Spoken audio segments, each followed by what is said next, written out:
In general, people tend to view fruit a little differently, and sometimes they put it in a completely different category when it comes to carbohydrates. They believe that because it's fruit, or because it's natural, it's not a real carbohydrate and won't affect them on a ketogenic level. This is why I wanted to make this video to help clear up some confusion surrounding fructose and glucose metabolism, and to give you an idea of some of the fruits that you can consume on a ketogenic diet, even if it's just in moderation. When it comes to ketosis, one of the most important things to keep in mind is that fructose is mostly metabolized in the liver, so anything that affects the liver will have a dramatic impact on our ketone production. However, fruit can actually affect ketosis much more because it hits closer to home in terms of the liver.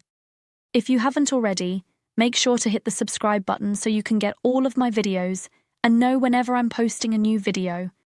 Additionally, make sure to hit the little bell icon so you can never miss an amazing video. I'll explain all of that in a moment. First, there are two types of carbohydrates that we typically eat: fructose, which comes from fruit, and glucose, which is used by almost every cell in the body, whether or not you're in ketosis. However, fructose can only be actively processed and metabolized in the liver, so when we eat regular carbohydrates that don't come from fruit, the liver only needs to take about 20% of the load. But when we eat fruit, the liver must bear the full weight of the load. When it comes to restoring what is known as liver glycogen, or the carbohydrates that are stored in the liver, it is much easier to store fruit-derived carbohydrates in the liver than it is to store other types of carbohydrates.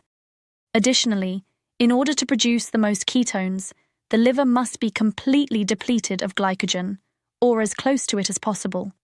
Now keep in mind that while glucose can be used by every cell in the body, when we consume glucose, we can burn it up very quickly. However, when we consume fructose, the body cannot use it. It tends to convert it into free fatty acids, triglycerides, and eventually fat much more easily. Therefore, whenever we eat carbohydrates, our body takes glucose again, the simple sugars that come from regular carbohydrates, and strings them together to create something called a glycogen. It then stores them in a few different places, first in our muscles within the skeletal muscle system, and then in our liver. However, there are two different functions of the skeletal muscle tissue. The first is to maintain blood sugar. We're trying to keep our blood glucose levels high enough so that we always have enough energy. The second function of the glycogen, or the carbohydrates that are stored in the liver, is to maintain blood sugar. The stored carbohydrates are only used when we are exerting energy for an activity. For instance, if you were to start a sprint and needed energy, you would pull up from the muscle tissue. But if you just needed regular blood glucose levels to be elevated for a traditional life, you would pull up from the liver. As a result, once we burn through all of the liver glycogen, our body has the ability to produce ketones. You see a lot of things out there that claim that you have to burn all of your stored carbohydrates before you begin to make ketosis. Actually, all you need to do is burn through your liver glycogen first. In fact, even when you're in ketosis, your muscle glycogen levels are still high because you're not really using them unless you're doing high-intensity interval training or heavy weight training.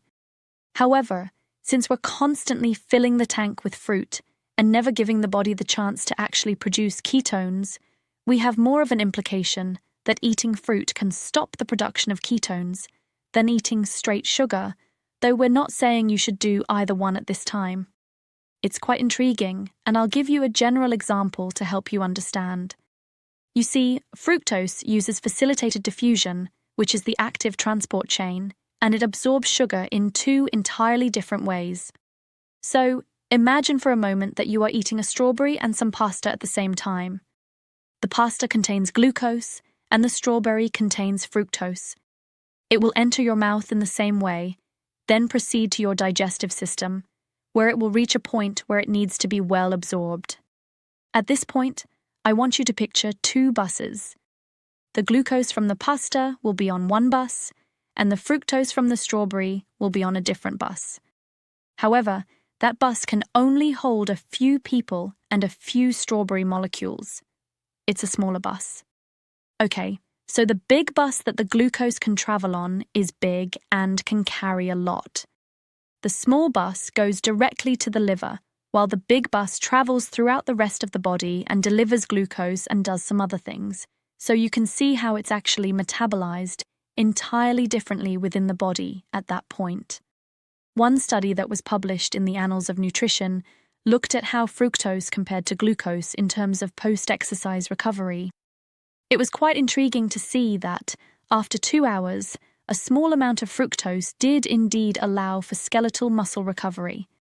However, glucose did the majority of the work, but 4 hours after exercise, they discovered that nearly all of the fructose had restored liver glycogen, but had not touched muscle glycogen. This means that if you eat a bunch of fruit after working out, you're not even promoting your recovery, you're just adding it to the liver. Therefore, if you're on a ketogenic diet and suddenly eat a bunch of fruit after working out, you're much more likely to kick yourself out of ketosis than if you had a couple grams of regular carbs again. Not that you should do either, so let's talk about which fruits you can have in small amounts while following a ketogenic diet. As a preamble to all of this, let me say that you don't need to eat fruits. I'm making this video because many people say they've really missed fruits. Okay, so the first one I want to talk about is going to be avocados. You're going to turn off the video right now because this is a joke. Avocados are a fruit, but they're actually higher in fat than in carbohydrates. If you've ever noticed that your ketone levels may be a little bit lower after eating a lot of avocados or guacamole, that's because the fructose in avocados goes straight to the liver. That's why I usually advise against eating more than one whole avocado per day while on a ketogenic diet. The next topic we can talk about is blackberries. The cool thing about blackberries is that overall, the net carbs are pretty darn low. We're talking about 6 to 7 grams of net carbs in about a cup.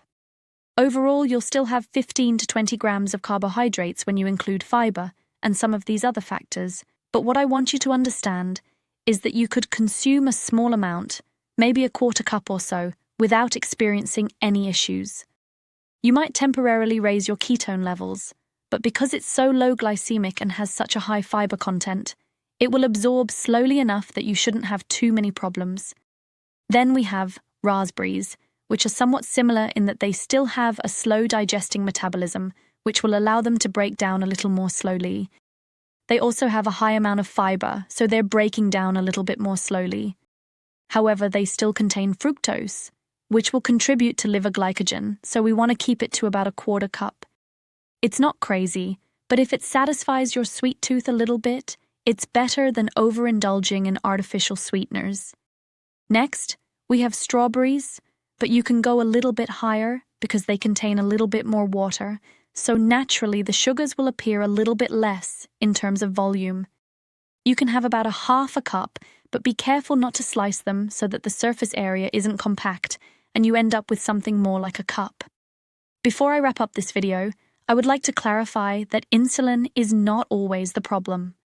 For example, when we look at fruit and carbohydrates in general, we always say that it will cause an insulin spike and that we won't be able to be in ketosis because we're secreting insulin.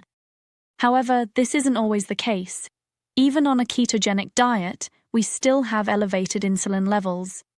If we look at a type 1 diabetic, for example, we still need insulin. And how the liver prioritizes the metabolism of certain substances. For example, if fructose is entering the body, the liver must prioritize the metabolism of that rather than the production of ketone bodies.